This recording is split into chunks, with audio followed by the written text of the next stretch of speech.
I'm actually here. Fuck up. In all the, like, Oh my liminal God, shut the horror, fuck up. the mundane terror that exists in the bathrooms, seeing this screenshot right here with black mold literally climbing the walls, that is terrifying. Like, you can't fix that. You gotta tear down that wall. And then you gotta dry out the walls because presumably the studs underneath are all wet, the drywall's wet.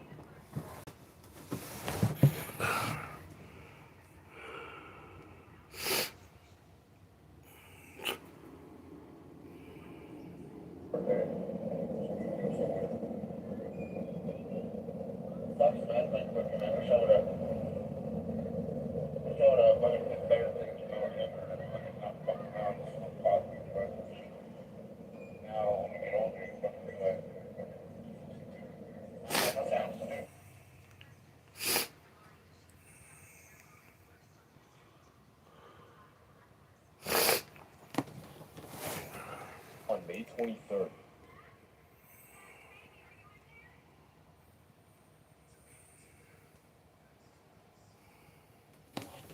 On May 23rd, 1961, two brothers inside an abandoned German bunker in Italy sat down to listen to the empty static of space.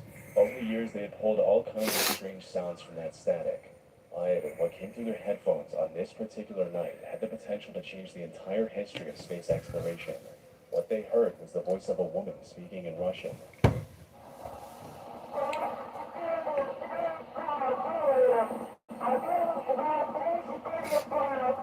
The full transmission lasted a little over 2 minutes. Throughout it, the woman repeatedly called for the person on the other end to answer her.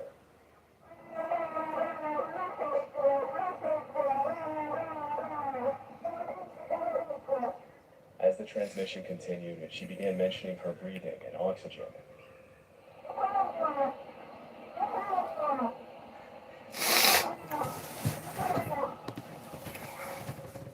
Soon after this, her words became far more alarming.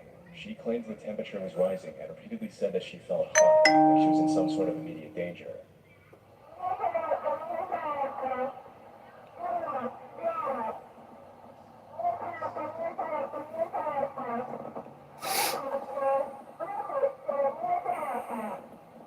Then, near the end of the recording, she said she could see a flame and asked whoever was on the other end whether she was going to crash.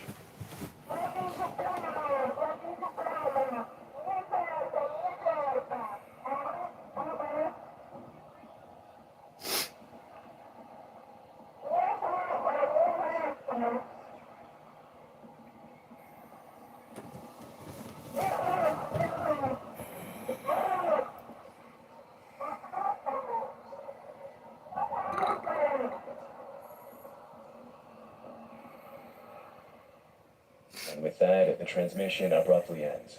The two men listening were Achille and Gian Battista, I just woke up. radio operators All right. who built a tracking station using How are military you? surplus equipment, chicken wire, old pipes, and dishware.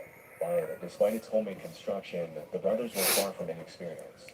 Over the years, they had successfully tracked signals from the first artificial satellite, the first U.S. satellite, and even the heartbeat of the first dog sent into orbit.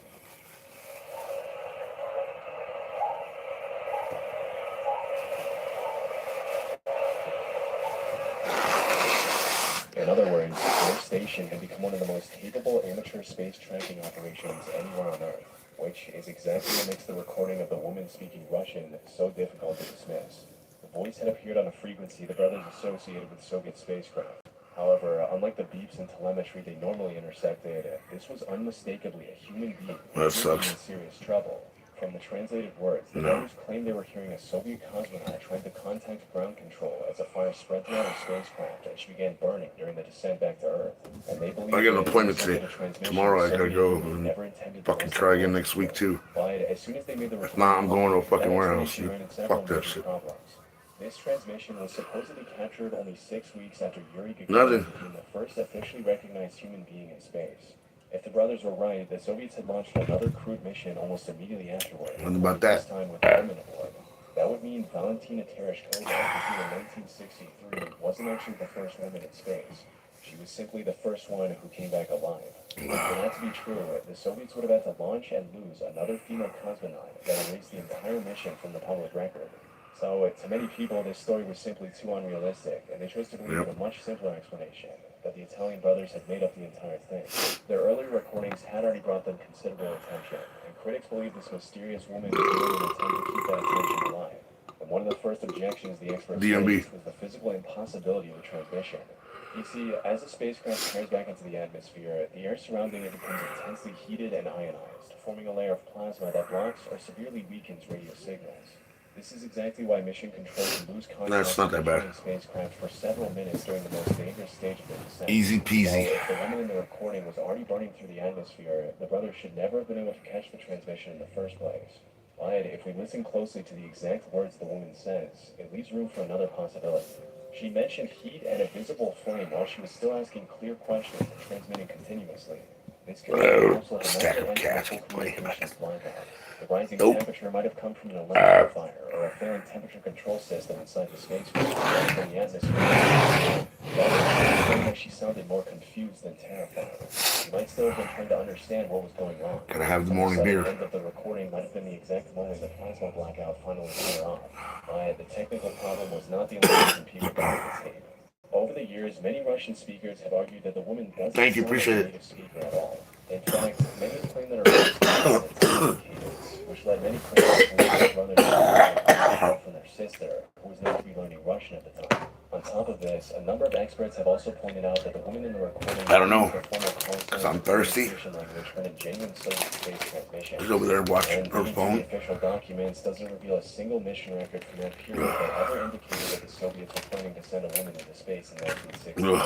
But strangely enough, this absence of documentation is exactly why this transmission may be real. As far-fetched as a secret dead cosmonaut sounds, the Soviet Union has a well-documented history of making inconvenient failures disappear from places. Breakfast of us Hispanics. Where individuals were physically painted out of official photographs as if they never existed at all.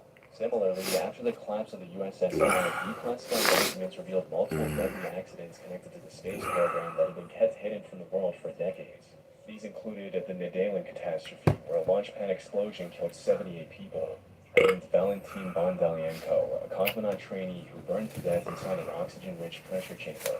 Both these incidents occurred during the fucking allergies, man. I hate this shit. Fucking stupid. Remains completely hidden from the public until the 1980s. So, none of this proves that the Soviets actually sent a woman into space who died and covered it up. But what it does tell us is that when something went wrong in their space program... Morning, MS. How are you? Good morning to you. Bitter race against the United States, and every successful mission was treated as proof that their system was superior. Admitting that they sent a woman into space and burned her alive would have transformed a historical achievement 2 months ago, I don't know. National humiliation. With the press under state control, hiding the mission would have been far easier than admitting they failed. So, if that is what happened, then this woman was the first female cosmonaut ever launched. Stay well. And nobody was ever told. Stay thirsty, my friend. 6 decades later, the world still does it nowadays. The only record she may have left gonna wake and bake. This 2-minute recording calling for someone to answer as the spacecraft around her grew hotter For a while. and her voice slowly disappeared into the static. Oh yeah, wake and bake. On Wednesday of June 29th, 2017, a woman named Tara Bullis quietly switched on a hidden microphone as she arrived at a benefit walk for a missing student. Before entering the crowd, she whispered the date and time into the recorder, then noted that the man walking beside her and white alcohol was clearly drinking.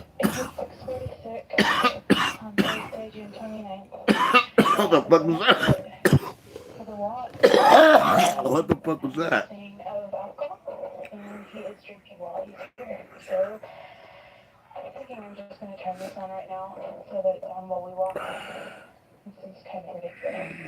What she didn't know yet was that the hidden wire she was wearing would become the key piece of evidence in one of the most disturbing criminal cases Illinois had seen in years. Tara was secretly working with the FBI to find the missing student. The man beside her was Brian Christensen. He was the prime suspect in the disappearance of the woman whose benefit they had come to attend. Tara had already agreed to record several conversations with him, but so far none had given investigators fuck, dude? What's this guy doing? The crowd that evening, Brian initially said nothing that directly connected. Hey, what's this guy doing, dude? But as he continued drinking, his attention slowly. What's this guy doing, dude? How do I fucking find this guy? I don't know who that fucking person is. fucking professor dude, fucking Professor Hyman. What he began saying next suggested that investigators might be dealing with something far worse than a simple disappearance. Fuck, bro.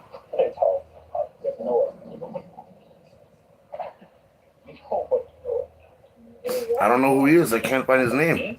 I don't know what the fuck he's at. He's not even on my fucking thing.